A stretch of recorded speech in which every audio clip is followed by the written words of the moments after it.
Hello everyone, Tom Luicci here along with Rutgers Athletic Director Julie Hermann. And as we mentioned on our prior video, we want to bring you up to date periodically on certain happenings in Rutgers, throughout Rutgers sports, the athletic department, and we are here today to speak about facilities. There's been so much talk about facilities, and Julie can address that. What exactly is going on in terms of facilities right now? Well, we're in the middle of two things. First thing is we're very focused on finishing our baseball, softball indoor facilities. So we've settled on a plan, settled on a concept. We know how much it costs, and we're well on our way to getting that done. And we hope in the next couple months we're able to announce that we're in the ground.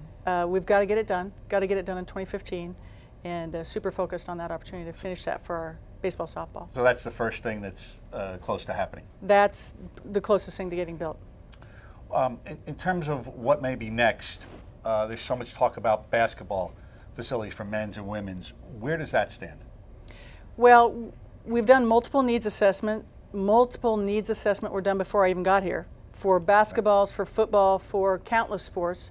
So we've slammed our greatest needs together, and we're going out right now and having, through a feasibility study, talking with our top supporters and top donors and sharing that concept, a loose concept with them about what we'd like to do that we think is critical to do as a next step. We'll know come the spring what the thinking is around that, and after that we'll get going as fast as we can trying to formalize those discussions. And what I know for certain is there's been so much conversation about facility here long before I got here and throughout my whole first year.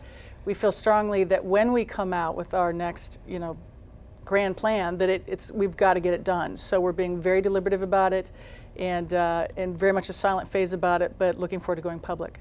Now, there's been a lot of work that the outsiders have not seen if they've not been to the RAC recently. Right. You've upgraded the coaches' offices. Can you talk a little bit about that? Because it's almost affected every coach here in the RAC. It has affected every coach in the RAC. So when I got here, the athletic director suite was fantastic. That was kind of the only space that was. And so we moved men's basketball into the AD suite. We moved women's soccer into where media relations was. They're now located at the press box at football. We've moved field hockey into half of what used to be men's basketball space. We've expanded women's basketball space to take over the other half of men's basketball space. That's all been remodeled. Now we've come around the corner and we put softball and baseball into offices out of the cubicles. On the opposite end, where our CFO was and our business office was, baseball and softball have taken over, and we're finishing as we put track and possibly women's tennis in that end of the building. And the goal is by the time we hit next summer, that the whole second floor of the RAC has been redone for the exact purposes that we're going to need to compete at a high level in the Big Ten. I think one other thing people may have not seen, general fans, the men's basketball openers a week from Sunday. GW comes in here. There's been a lot of upgrades, renovations to the floor, the RAC itself in terms of basketball, right? We keep upgrading the RAC as best we can, most financially efficiently as we can. And so we went all the way to the back corner, and we've fixed the floor in the back corner and put some artwork up there. We came into the playing surface area. You probably saw on Twitter, we have a different looking floor now with a black border. Really pops. Really pops. Yeah. And the exciting thing too about it, I didn't want to be just another red-white school in the Big Ten. There's a lot of red-white schools, but we have an opportunity to really bring our red and a little bit of our black into our world, which we love wearing. Our teams love wearing black, and so we put the black border down. We've added more electronic boards on the floor.